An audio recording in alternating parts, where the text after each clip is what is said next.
자, 오늘 이제 십계명의 세 번째 망령되게 제목이 그렇죠. 이렇게 뭐 망령이란 말에 그 히브리 원래 원어를 좀 알 필요가 있는데 일단 그걸 알기 전에 이름을 망령되게 하지 말라. 구약 성경에서 우리가 하나님 그러면 여호와라고 하고 이제 이 여호와 전에 이걸 이제 다른 성경 보면 야훼 그럽니다. 야훼 여호와 이런 건데 이 성경에서 이제 하나님의 이름은 네 글자 테트라크라마톤이라는 아주 유명한 신성사글 네 글자라고 그래요. 그러니까 이걸 여러분이 좀 상식이 있었으면 좋겠는데 히브리 알파벳 중에 네 가지 알파벳으로 된 거예요. 이 여호와, 야훼라는 말이. 여러분 이제 알파벳을 잘 모르니까 제가 참고로 말씀드리면 히브리 말은 오른쪽부터 왼쪽으로 쓰는 거죠. 요드, 해, 와우, 해. 요드, 해, 와우, 해. 이런 겁니다. 그러니까 해 같은 거는 두 개. 요드, 해, 와우, 해. 이렇게 됩니다. 우리는 그 글자를 보통 우리가 이제 야훼라고 읽어서 많이 익숙하지만 여러분 이제 히브리어의 특징이 뭐냐면 모음이 없어요. 그러니까 여러분 자음으로만 어떻게 알 수가 있지? 신기하지? 그러니까 자음만 보면 읽어요. 어떻게? 구전이지. 이게 히브리어의 신비입니다. 이해하죠? 그러니까 구전으로 전해지는 전통에 의해서 읽혀지는 그게 히브리어인데 여러모로 신기합니다. 근데 이제 하여간 이 자음인 네 글자, 요드해, 와우해라는 이 네 글자가 하나님을 말한다. 그 글자가 성경에 쓰여져서 이거 하나님이다라는 걸 아는데, 이 히브리 사람들은 성경을 필사할 때도 요 글자가 나오면 바로 안에 가서 목욕하고 와서 그 글자를 써요. 그리고 이제 붓도 써든 거 버리고 이제 새 걸로 깨끗하게 해서 그 글자를 씁니다. 신성사문자라고 그러지. 테트라그라마톤. 그러니 당연히 그 글자가 나왔을 때 함부로 그거를 자 예를 들면 그걸 야훼라고 발음을 했다 치자. 구전으로 전통적으로 해서 그 글자를 보고 야훼라고 안 읽어요. 읽지도 않지. 그래서 이걸 어떻게 하냐면 그 글자가 나오면 나의 주라는 뜻의 히브리어가 아도나이인데 그 글자를 아도나이라고 읽습니다. 그러니까 전혀 이 글자의 원래 발음하고는 상관없이 발음을 한다는 거예요.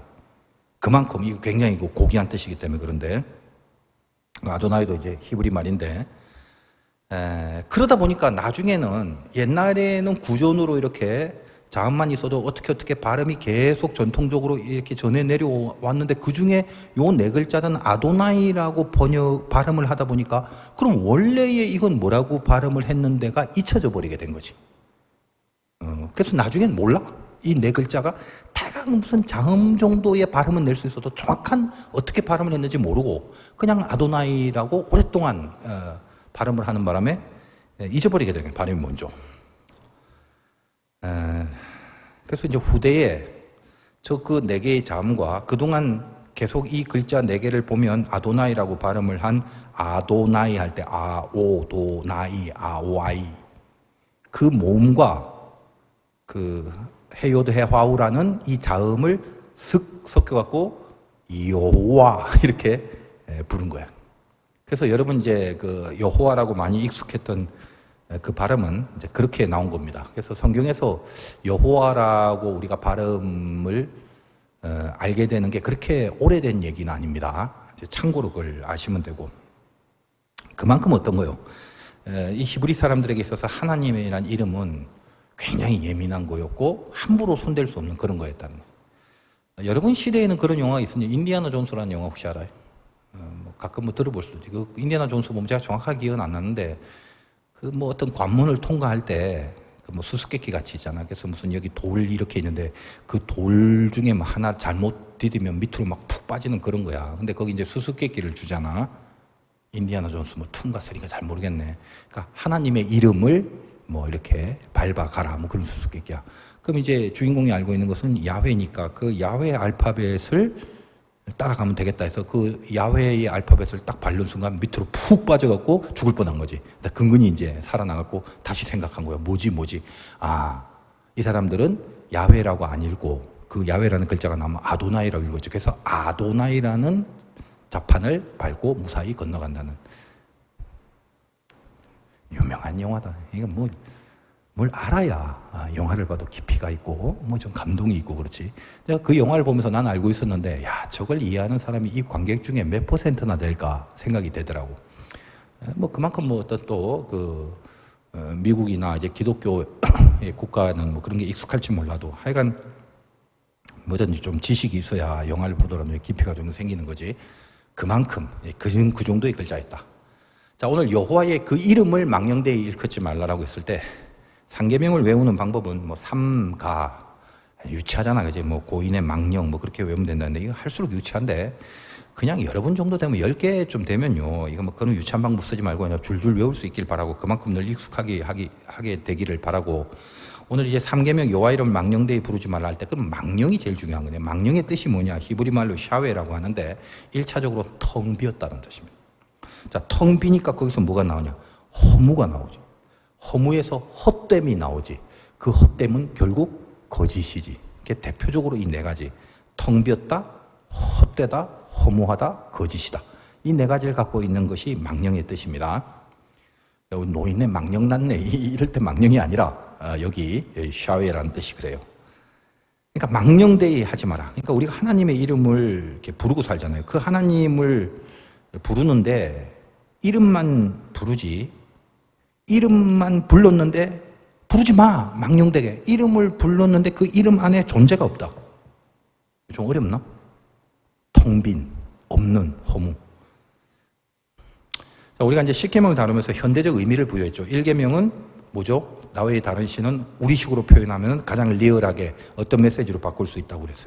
하나님을 제일 먼저 의식해라. 그거지. 2계명은 우리가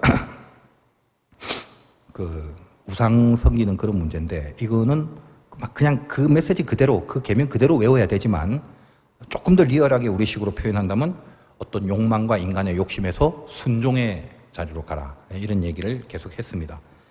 하나도 기억이 안 난다고? 뭐 이제 뭐 상관없어요. 뭐 큰 기대는 안 해요. 그러나 여러분이 메시지를 기억하지 못하더라도 이 원래 계명이라도 잘 좀 암기를 해두기 바랍니다. 나 외에 다른 신 우상 섬기지 마라. 오늘 망령되이 부르지 마라. 하나님의 이름. 그래서 오늘 계명은 또 특별히 현대적 개념에서 다른 내용으로 뭘로 바꿀까? 바꿀 필요가 없어요. 그냥 그대로 하나님의 이름을 망령되이 부르지 말 것. 이걸 기억하면 됩니다. 말했다시피 망령이라는 것은 텅 비었단 말인데 허무란 뜻, 그러니까 무가치란 뜻이 있는데 하나님 하고 불렀는데 그렇게 부른 것뿐이라 이 말이에요. 하나님이라는 이름 안에 아무 내용이 없어. 쉽게 말해서 내가 하나님을 부르긴 불렀는데 하나님은 없어. 없는데 계속 불러. 없는 걸. 계속. 그러니까 여기 철수가 없어. 근데 철수야 계속 불러. 철수가 저기 어딘가에 가 있다가 무슨 뭐 이렇게 인터넷 같은 걸로 이 화상을 본다면 그 짜증나겠지. 이게 비유가 별로 안 좋다. 그러니까 여러분한테 좀 이해를 시키려고, 샤베라는 걸 좀 이해를 시키려고 그러는데, 하여간, 없는데 계속 부르는 거야. 없는데 왜 부를까? 이유가 있어요. 그러니까 너희들은 망령되게 부르지 마. 요거를 우리가 잘 이해하기 위해서, 우리가 그럼 망령되이 부르지 않기 위해서 조금 더 구체적으로 한 3가지 정도, 뭐 한 2-3가지, 3-4가지 정도를 한번 살펴보자는 거예요. 자, 그 중에 첫째가 뭐냐면, 주문처럼 부르지 마라. 주술적으로 주문처럼 부르지 말라는 거예요. 여러분 예를 들면 사도행전 19장에 보면 제사장 스게와라는 사람에게 7 아들이 있습니다. 근데 그 바울이 당시에 막 능력을 행하니까 지도 뭔가 이런 걸 보고 해보고 싶은 거지. 그러니까 7 아들이. 그래서 이제 악귀 들린 사람한테 예수의 이름으로 뭐 명하노니 하면서 이제 악귀를 쫓으려고 하는데 그때 악귀들이 하는 말이 참 웃겨요. 야, 내가 예수도 알고 바울도 아는데 니는 누구냐? 이렇게 얘기를 해요. 그러면서 이제 달려들어갖고 막 옷도 다 벗겨진 채 도망가고 그럽니다. 그러니까 악귀도 예수도 알아요. 악귀는 예수님도 알고 바울도 알아. 니들 누구냐? 그러니까 니들이 누구냐라는 말은 누구긴 예수의 이름으로 나가라니까. 그러니까 니들이 누구냐고. 그러니까 예수의 이름으로 나가라고 자꾸 하나님의 이름을 불러요. 그러니까 그래 너는 누군데 예수의 이름 내가 예수 알아. 바울도 알아. 니는 누군지 모르다 하면서 저 패고 뭐 벗기고 그러고 도망가거든. 유명한 사건이죠. 여러분 대표적으로 그런 겁니다. 악기도 알 건 다 아는데 여러분 어때요? 그들은 예수 그리스도의 이름을 불렀지만 예수와 내면적 관계가 없죠. 전혀 예수에 대한 내면적 관계가 없어요. 그러면서 그 이름만 도용을 해서 주문처럼 외웠던 거지. 그러니까 제일 중요한 게 뭡니까? 관계는 하나도 없는데 내 안에 예수님과의 인격적 만남과 교제들이 전혀 없어. 쌓인 정이 없어, 쌓인 정이. 그런데도 어때요? 주문처럼 사용하는 거. 이거는 하나님이 누군지를 모르는 죄, 주술에 불과하죠. 물론 어떤 주술적 단계가 있긴 있어요. 이 종교 생활을 하면서 저도 그랬어요. 저도 이제 뭐 고등학교 때 처음 예수 믿었을 때 뭣도 모르고 어쩔 수 없는 주술적인 믿음이 많았는데 저는 이렇게 초창기 예수 믿고 초창기 하나님이 연단을 많이 시켜서 그냥 영적인 체험을 많이 하게 됩니다. 괜히 괴로웠어요. 뭐 막 이상하게 보이고 막 이런 것들이 안 그래도 이성적인 나한테 내가 이게 정신 분열에 걸렸는가라고 스스로를 진단해 볼 정도로 나는 그런 걸 굉장히 싫어하는데 그런 체험을 자꾸 주니까 매일 하루도 안 빠지고 그러니까 내가 할 수 있는 게 뭐냐 하면 뭐 이렇게 사도신경을 막 외우고 주기도문을 외우고 그리고 성경책을 꼭 이렇게 가슴에 끌어안고 한 번은 베개 밑에 베개 위에 대고 자고 그것도 너무 심하게 공격이 오면 가슴에 꼭 끌어안고 그 다음에 펴서 다시 가슴을 덮고 이런 것을 수없이 반복을 합니다. 그때는 몰랐지. 그거밖에 할 수 있는 게 없으니까. 근데 가만히 생각해 보니까 시간이 많이 지나서 그 당시를 생각해 보면 내가 그때 성경을 피고 안고 별짓을 해도 나는 그때 성경을 일독도 안 한 상태였거든. 성경의 내용이 뭔지 몰라. 성경이 하나님의 말씀으로서 읽어야 되는 게 먼저인데 나는 그게 중요한 게 아니라 어떻게든 이 성경이 뭔가 이렇게 하나님의 말씀이기 때문에 이 자체의 어떤 그 주술적 힘이 있다라고 그렇게 이제 믿었던 거죠. 물론 이제 그때는 어렵고 철없을 때 처음 예수 믿었을 때인데 하나님도 좀 귀엽게 봐줬겠지. 초창기니까. 근데 이제 이렇게 하나님의 말씀을 계속 알고 신앙생활 오래 했는데도 그 짓을 하고 있으면 그 하나님의 이름을 망령되이 일컫는 거다. 나하고는 아무런 관계가 없는데 하나님이.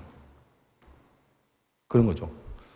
그래서 뭐 우스개 얘기로 그런 게 있잖아. 막 그 귀신을 보고 놀란 청년이 갑자기 어디서 교회에서 들었다는 거야. 귀신은 찬송가를 싫어하니까 찬송 부르면 된다고. 그래서 얼떨결에 그냥 너무 놀래갖고 부른 찬송이 당신은 사랑을 받기 위해 태어난 사람이라.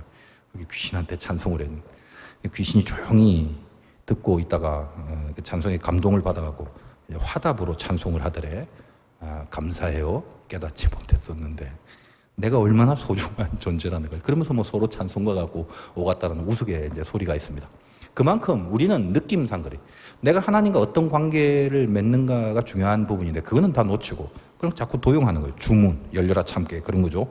금 나와라 뚝딱 그거하고 같은 거고 이렇게 알라딘 램프로 치면 비비는 거지. 근데 하나님은 요술 램프가 아니거든. 그분 인격이시고 무엇보다도 우리의 필요를 아시는 분이라고 그랬잖아요. 그러니까 내가 주문한 대로 되는 게 아니야. 제가 어렸을 때 이제 조금 경험한 조금 독특한 종류 중에 그 남묘 호랭개교라고 있어요. 모여서 막 주문을 외우고 그런 거지. 뭐 여러분 들어본 적이 있는지 모르겠어요. 근데 그 남묘 호랭개교라는 게 원래 일본 말인데 우리말로 번역하면 남무묘법 연화경 이런 말입니다. 그걸 일본식으로 남묘 호랭개교 이럽니다. 뜻은 뭐냐면 법화경에 귀의한다. 아주 쉽게 말하면 저는 좀 연구를 해봤지만 다 얘기할 필요는 없고 불교의 2단 정도에 해당하는 것인데 일본에서는 상당히 이게 조직이 큽니다. 우리나라에도 뭐 있긴 있지만 하여간 이 어떤 죄의식의 방법이 너무 쉬워요. 제가 어릴 때 우리 집 뭐 옆집인가 거기 맨날 이 남녀 호랭개교들이 모여갖고 뭘 하나 했더니 남녀 호랭개교 계속 이거 뭐 1시간 동안 우와 하면서 그걸 하는데 이게 정신이 돌고 갔더라고 어린 나이에. 그게 어떤 그 주술의 그 사람이 이렇게 정신을 혼미케 하는 주술의 어떤 힘이 아닌가 이런 생각을 해본. 그러니까 이게 얼마나 쉬워. 계속 그것만 외우는데 그러니까 뭐 이렇게 우리는 적어도 개신교는 그래도 천주교는 굉장히 좀 엄격하지만 개신교는 사도행전 사도신경 외우고 주기도문 외우고 교동문 같이 읽고 몇 가지만 하면 되잖아. 얘들은 더 쉽지. 남묘 호랭개교 그거 계속 그것만 외우면 돼.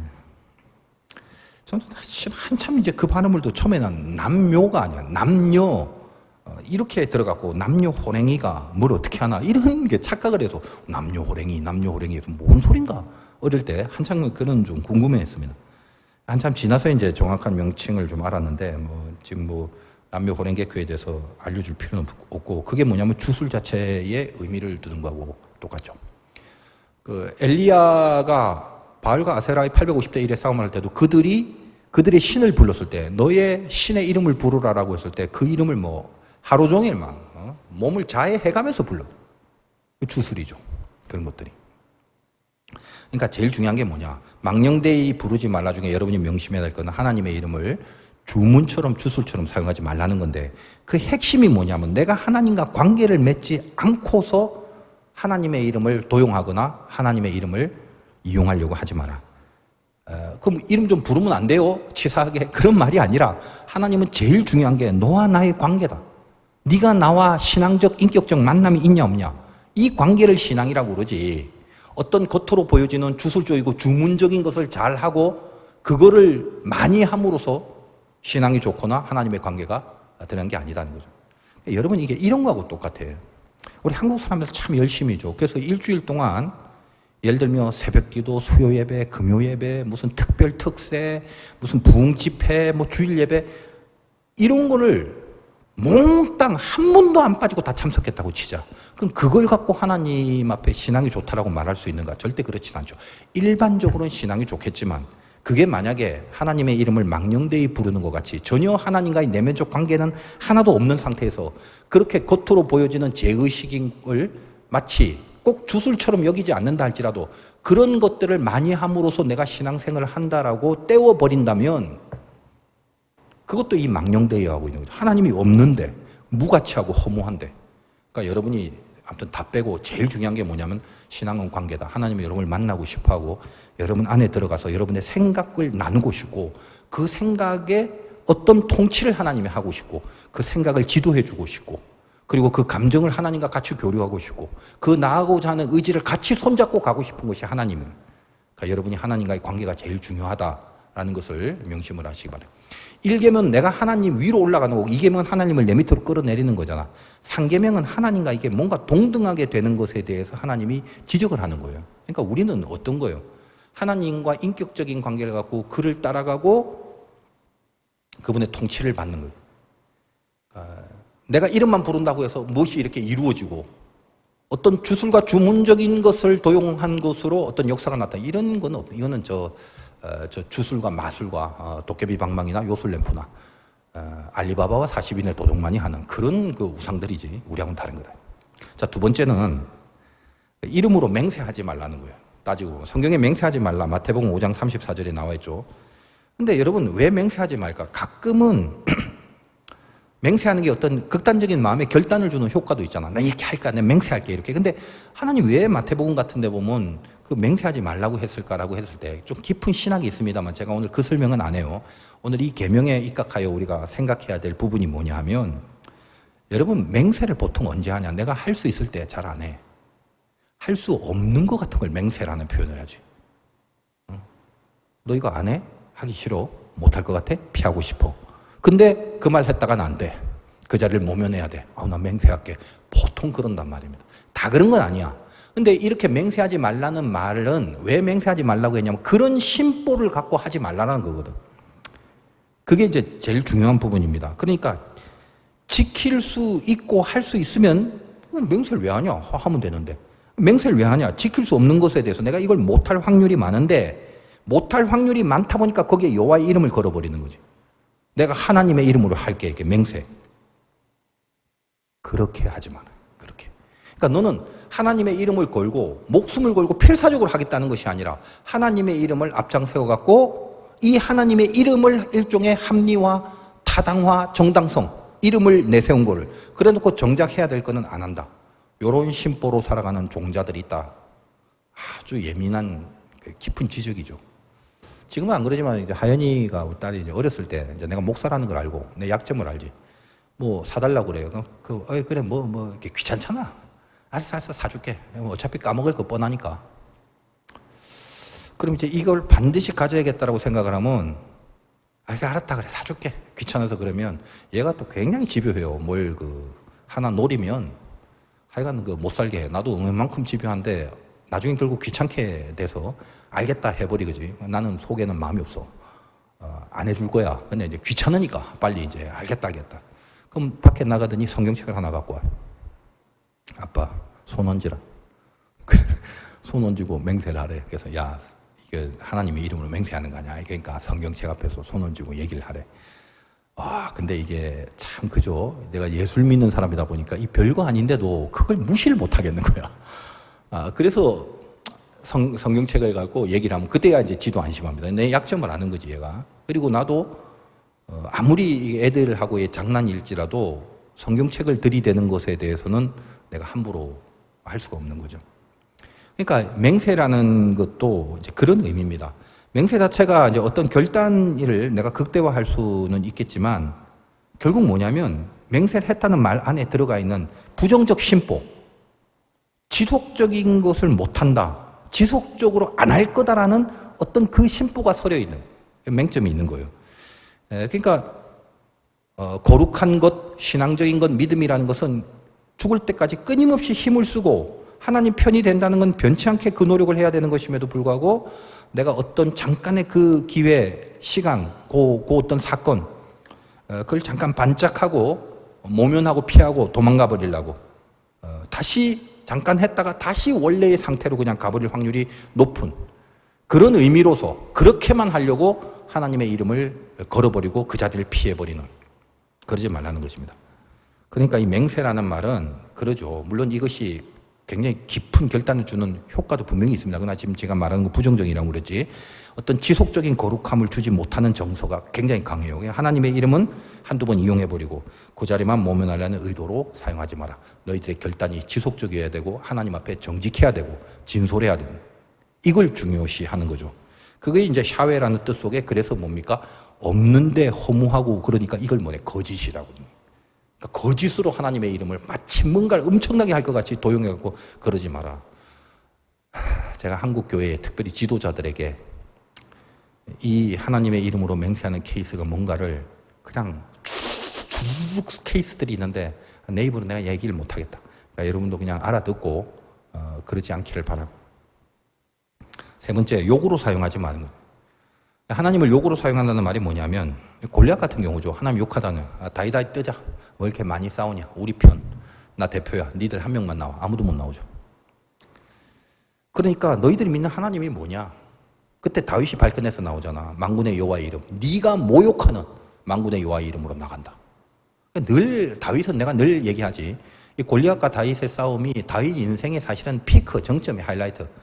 그 조그만 애가 돌멩이를 주섬주섬 들고 골리앗을 향해 무섭게 가는 것도 아니야. 성경에 보면 돌진하고 달려간다. 그 모습을 하나님이 뒤에서 봤을 때 그 사울왕을 비롯한 그 머저리 같은 애들이 하나 끽소리도 못하고 있을 때, 여러분 그 다윗과 골리앗을 제가 굉장히 깊이 묵상을 하는데 뭐 오늘 그 얘기를 하려면 다 끝도 없고, 골리앗이 싸움을 잘한다고 처음엔 착각을 했어요. 근데 가만히 생각을 해봐. 그냥 이것만 생각해봐. 키가 거의 3m인데 57kg의 갓발을 앞에만 찼다.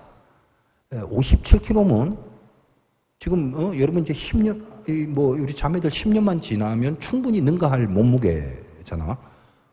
무거워요. 지금 못 들어요. 보통 57kg는. 그걸 몸에 차고 있어. 그리고 성경적 표현이 뭐냐면 싸움을 잘하는 자가 아니라 싸움을 도두는 자. 그래서 앞에 무슨 조그만 애들 어린아이들 앞에 불렀고 뭐 치고 막 이러면서 와 하는 이런 거 있잖아. 길을 꺾으려고 나오는 싸움을 도두는 자다. 한 번도 골리앗과 싸운 적이 없어. 누가 하나. 내가 볼 땐 싸움 못할 것 같아. 몸이 움직여줘야지. 뒤뚱뒤뚱.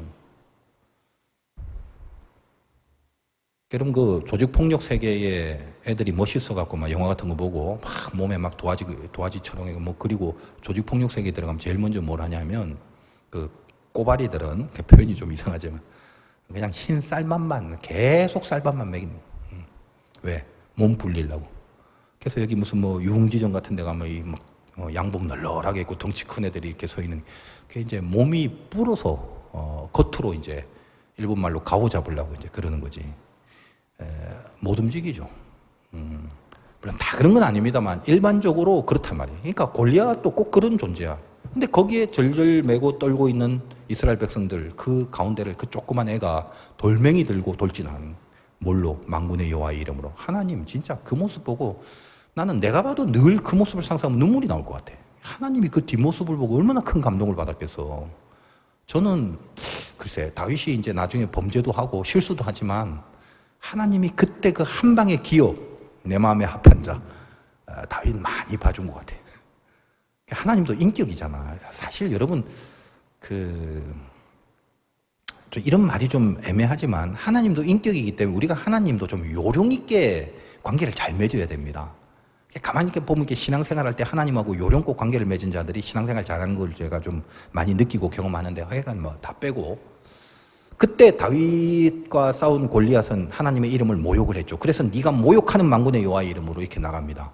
여러분 하나님을 모욕한 결과가 뭐야? 그 큰 골리앗이 쓰러져 갖고 다윗에게 목뱀을 절하고 칼 뺏기고 굴욕이지. 골리앗의 굴욕. 그래서 골리앗과 다윗의 그 그림들이 굉장히 많이 명화로 남아 있는 게 많은데 거기 보면 늘 보면 그 모습을 볼 때마다 참 굴욕이다. 제가 그 작품의 이름을 항상 골리앗의 굴욕 내 마음속으로 그렇게 이제 적습니다. 여러분도 이제 그럴 수 있다는 거예요. 하나님 욕으로 사용하지 말라는 거예요. 아이고, 목사님, 하나님을 어떻게, 내가 아무리 신앙이 없어서 그러지, 어떻게 하나님 앞에 욕을 해요? 아니요, 여러분들은 욕을 하는 게 뭐냐 하면, 불평하고 원망하는 거를 욕하는 겁니다, 그게. 왜 그러냐면, 여러 번 말했지만, 영어에서 오마이갓, 지저스 크라이스트, 이런 것은 오마이갓이라고 해서 하나님이라는 뜻이 아니라 다 젠장 제기랄 이런 뜻이야. 지저스 크라이스트. 이것도 욕이다, 이만 제기랄. 왜 그러냐? 그들은 서양 문화지, 기독교 문화. 그러니까 오마이갓, 지저스 크라이스트가 주어지. 뒤에 게 다 생략되어 있는 거예요. 하나님이, 예수님이 살아계신다면 지금 내 모양이 이 꼴이 되겠습니까? 이 모양 이 꼴이겠습니까? 하나님은 없거나 나에게 상관하지 않거나 그런 겁니다. 이게 오마이갓, 지저스 크라이스트. 이게 그래서 제기랄 젠장이 되는 거예요. 그러니까 이스라엘 백성들이 광야에서 항상 하나님 앞에 가장 크게 벌을 받았던 부분이 뭐냐면 원망죄지. 무슨 원망이요? 뭐 하려고 우리를 끄집어내어갖고 이 꼴을 만드냐 이거야. 그 말은 뭡니까? 하나님이 우리를 이렇게 망하게 했다. 다시 말하여 우리의 인생과 운명은 하나님만 안 믿었으면 등 따시고 배부르게 애굽에서 잘 먹고 살았을 건데 괜히 우리를 끄집어내갖고 예수 믿게 해갖고 이 모양 이 꼴로 만들었으니 내 인생과 운명을 하나님 앞에 불평하고 원망하는 거. 이게 결국 뭐냐면 하나님 앞을 향한 욕이다 이 말이에요. 그래서 여러분이 무서운 죄가 원망이다, 원망. 제가 카이로스 성경 공부할 때 마귀가 머리에 때리는 불화살이 있다고 그랬지. 그 불화살은 번지고 더 크게 번져서 전체를 태운다고 그러는데 머리 전체를 태우는 게 뭐야? 처음엔 의심의 불화살을 집어넣었다가 미혹이 됐다가 그 다음에 원망이 된다고 그래요. 그러니까 나 왜 이래? 하나님 살아계시면 나 진짜 이렇게 될 수 있을까? 아유, 하나님 왜 내 기도를 안 들어주시지? 뭐 이러면서 약간 어떤 못마땅한 사건과 실패나 이런 걸 경험하게 돼. 그러면 지가 못나거나 지 인격이 덜 됐거나 지 실력이 없어서라고 생각 안 하죠. 지 죄 때문에 그랬다는 건 생각도 안 하고 하나님 이러시긴가 하면서 의심이 딱 들어오는 순간 그 다음에 확 불이 번져서 미혹이 생긴다고. 미혹은 뭐다? 긴 게 아닌 거. 아닌 게 긴 것 같이 느껴지는 착각이. 먹음직스러운 게 아닌데 먹음직스럽게 보이고 탐스럽지 않은데 탐스럽게 보이는 거예요. 그러니까 그 의심이 들어오면 그때부터 미혹이 살짝 들어오면서 없는 거 아니야? 이거 내가 괜히 믿은 거 아니야? 허망한 거 믿은 거 아니야? 그렇게 착각을 일으키는 거죠. 가야 될 곳인데 가기가 싫어지고 가면 안 되는 곳인데 가고 싶어하고 먹어서는 안 되는데 먹고 싶어지고 이런 것들이 우리에게 닥치고 그 미혹의 불이 번지면 그 다음엔 원망이 돼요. 원망이 뭐예요? 당신 때문에 망했다 한마디로. 하나님 믿어서 될 게 아무것도 없다. 이걸 이제 하나님이 마지막까지 마귀가 그렇게 만들어서 우리의 지성을 때리거든. 그러면서 뭐를 싹 없애는 거예요. 항상 있어야 될 감사가 없어지는 거죠. 감사가. 사람이 감사를 잃으면 그때부터 인생의 방향을 잃습니다. 헤매는 사람들 중에 감사가 있는가 봐봐. 없어요. 생각한다. 싱크에서 생크가 왔다고 수없이 말씀드렸죠. 그러니까 생각을 잘 잡아야 결국은 감사를 지킬 수 있어요. 감사는 조건과 환경으로 하는 게 아니라 내 머리에 영적 생각을 견고하게 붙잡으면서 지키는 게 그게 감사예요. 그러니까 여러분이 감사에 충만한 사람들은 지금 어떤 길을 힘들지만 끝까지 가고 있어. 방황하지 않는다고. 하여간 여러분이 하나님 살아계시면 지금 내가 왜 이런가? 하나님 이럴 수 있나요? 하는 식의 원망이 하나님의 욕이다. 욕을 하면 굴욕이 돼요. 하나님의 이름을 망령되 일컫는 거죠. 아주 조심하기 바라고. 분명히 다른 거하고 다릅니다. 예수 믿는 사람들이 하는 불평과 원망, 안 믿는 사람이 불평과 원망하는 것은 그냥 뭐 재수 탓하고 술 먹고 한탄하는 거지. 근데 우리가 불평하고 원망을 하는 건 하소연의 차원이 아니에요. 이건 하나님에 대한 불신의 표현이에요. 내 운명과 인생을 이끄시는 것에 대한 불신. 야, 이거는 큰일이 나는 거죠. 이건 정말 믿음이 없는 것이고 하나님을 거역하고 배신하는 자리에 있는 거죠. 그리고 이제 마지막으로 하나 더 본다면 망령되이 일컫지 말라는 말은 다른 말로 하면 내가 주님의 이름을 걸 수 있는 그런 영광을 찾아야 된다. 적극적인 의미에서.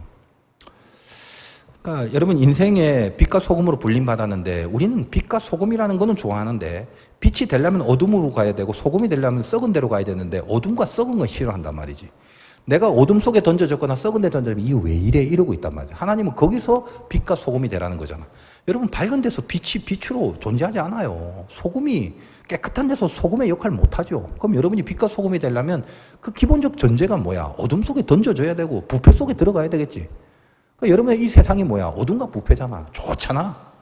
그 안에서만 여러분이 빛과 소금으로 불림받고 빛과 소금으로 역할을 할 수 있다는 거지. 그러니까 뭘 할까, 뭐 하고 먹고 살까 이런 거 너무 걱정하지 말고 그 전에 주의 이름, 하나님의 이름을 걸 영광이 어디 있는지 그걸 찾아야 돼요. 어떻게 찾는데? 기도하는 거지, 기도. 하나님 내 안에 중심에 내 본심이 있습니다. 이 본심이 뭐냐면 제가 부족하고 연약하지만 그래도 나는 하나님의 이름을 망령되이 부르지 않는 사람 아닙니까? 주의 이름을 헛되게 허무하게 거짓으로 아무것도 없이 그렇게 붙잡는 게 아니라 당신과 나의 관계 속에서 난 하나님을 믿고 살아가는 사람인데 하나님과 나의 관계 속에서 당신의 이름을 걸 수 있는 걸 달라고. 여러분 그렇게 기도를 하라고 좀 멋있게. 그게 여러분의 어떤 직장으로 인도되고 어떤 직업으로 인도되고 어떤 진로로 인도되든지 간에 그 하나님이 보는 포인트가 있어요. 포인트. 하나님의 이름을 망령되이 일컫지 않고 내가 뭔가 그 안에 들어가서 빛과 소금의 역할을 할 수 있는 그 영광을 걸만한 것이 어디 있는지 인도해 달라고. 그리고 여러분 어떤 새로운 장소와 어떤 새로운 공간, 새로운 상황 이런 거 만나는 걸 너무 주저하지 마십시오. 거기 경기 일으키는 사람들 꽤 많은데 인생이라는 게 항상 머물러 있는 게 아니야. 어딘가 또 가게 되겠지.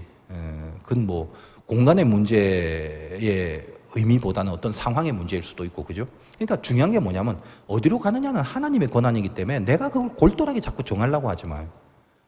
그럼 뭐냐면 지금 던져진 그곳부터 시작을 해야 돼. 지금 여러분 처해진 그곳. 그 마음에 안 드는 집구석일 수 있고, 마음에 안 드는 학교일 수도 있고, 마음에 안 드는 직장일 수도 있고, 마음에 안 드는 관계를 지금 갖고 있고, 이럴 수도 있잖아. 근데 거기가 시작이라니까. 그 안에서의 승리가 있어요, 그 안에서. 그 안에서의 의미가 있고, 그 안에서 해내야 될 게 있다고. 그 부분을 합격해야 그 다음으로 가는 거야, 그게. 그러니까 여러분들이, 나 이거 빨리 피해갖고 딴 데 가서 새롭게 할래. 아니요. 그런 식으로 사는 건 신앙인이 아니에요. 여기 성경에 나오는 중요한 인물들 중에 언젠가 어디를 한번 찾아봐. 언제 보더라도 어디를 보더라도 자기 환경과 상황에 만족하고 아싸 하고 휘파람 부는 사람 아무도 없었어. 전부 지긋지긋하게 가기 싫은 곳에 다 던져진 사람. 그러니까 여러분은 그걸 성경으로 읽으면서도 여러분 삶에 이거의 100분의 1도 안 되는 고난과 시련과 아픔과 못마땅함이 오면 눈이 뒤집어지고 못마땅하고 스트레스 쌓이고 그런 거지. 즐겁지 않은 이유가 뭐야? 왜 슬퍼? 왜 스트레스 이유가 뭐예요? 내 마음대로 안 된다는 거지. 네 마음이 뭔데? 절대 좋은 게 아니거든. 그래서 하나님이 네 마음을 죽이래요. 죽이기 싫은 거지. 하나님의 말씀이 나보다 강해야 죽이는데 말씀이 강하지 않고 믿음이 없어져 버리니까 끝까지 내가 내 편에서 좋아하는 걸 살려야 만족하겠다라는 그런 기세로 살아가지. 죽는 날까지 예수 믿는 인생이 되지 못합니다. 그래서 하나님이 계명을 줍니다. 여호와 이름을 망령되이 일컬지 마라. 헛되고 텅 비고 무가치한 거 아니다. 네가 정말 마지막으로 하나님의 이름을 걸 수 있는 곳을 위해서 그 진심을 갖고 기도해. 지금 네가 처한 곳에서 하나님의 영광을 걸 수 있는 그런 마음으로 살아내라. 얼마든지. 여러분 영광이라는 건 찾으려고 하면 도처에 있어요. 안 찾아서 그렇지 여러분이. 사도 바울 같은 사람 봐. 여러분이 몸에 깊은 가시가 꽂혀 있다면 그 인생 살겠어? 빨리 이거부터 빼달라고 그러겠지. 병원 가서 치료 안 되면 난 사용 못해요. 이게 지금 일이 아파 죽겠는데. 말이 안 되잖아요. 그렇게 얘기를 할 겁니다. 사람에게 가시가 없는 사람이 있나? 육신의 질병에 가시가 있고 여러분 중에도 체력이 거의 바닥을 치는 이런 사람도 있을 거 아니야. 아무것도 못하고 자기만이 알고 있는. 아니면 여러분의 상황들, 가정 환경들, 물질적 배경들 다 가시들이 있어요. 가시. 근데 그 가시가 있다고 해서 사도 바울이 나 이것 때문에 못 해먹겠어. 이거 아니죠. 그는 주의 이름을 걸었잖아. 영광이 될 만한 것에 이름을 걸었죠. 가시마저도 하나님 앞에 영광스럽게 쓰일 것을 믿었죠. 이게 얼마나 멋있는 거예요. 그러니까 여러분들이 약할 때 강함 되신 하나님을 알게 되고 그 가시가 있다 할지라도 오히려 이 가시 때문에 내가 하나님을 더 의존하게 되고 그 믿음이 생기다 보니까 아주 분명한 확신이 생긴 거지. 뭐예요? 가시는 절대 내 영광, 하나님을 향한 내 영광의 소원을 방해할 수 없다. 이걸 얻은 거죠. 여러분에게 어떤 가시가 있든지 간에 여러분이 영광에 집중하면요. 하나 문제 안 돼요. 그런 건 아무것도 아니란 말이에요. 왜? 항상 가장 약할 때 강함 되신 하나님이 가시보다 센 하나님이 내 옆에 있다는 걸 알기 때문에 오히려 그 가시는 나에게 영광을 선포하고 하나님과 멀어지지 않는 하나님의 기가 막힌 나를 향한 선물로 그렇게 여겨주고 딛고 올라서는 거예요. 고난이란 돌이 항상 크게 내 머리를 깨려고 올 때 믿음으로 째려봐라. 내가 늘 얘기하죠. 믿음으로 째려보기만 하면 그 돌은 내 머리를 뽀개려고 올라다가 갑자기 내 앞에 떨어져서 그 돌을 딛고 도약할 수 있는 디딤돌이 된다. 이 믿음이다. 고난은 똑같이 와요. 머리 깨져서 박살 나느냐, 딛고 도약하느냐, 그건 여러분의 선택에 달려있지. 여러분의 선택이 뭐다? 여러분의 믿음에 달려있는 거지. 하나님이 어떤 분인가를 분명히 하려고. 그의 이름을 위하여 우리를 불렀다면 그 이름에 걸맞는 인도하심이 있을 거다 이 말이죠. 이 고귀한 이름, 여러분이 헛되게 허무하게 아무것도 내용 없는 무가치하게 거짓으로 이용하지 마시고 하나님의 이름답게 붙잡고 승리하시기를 주님의 이름으로 축원드립니다.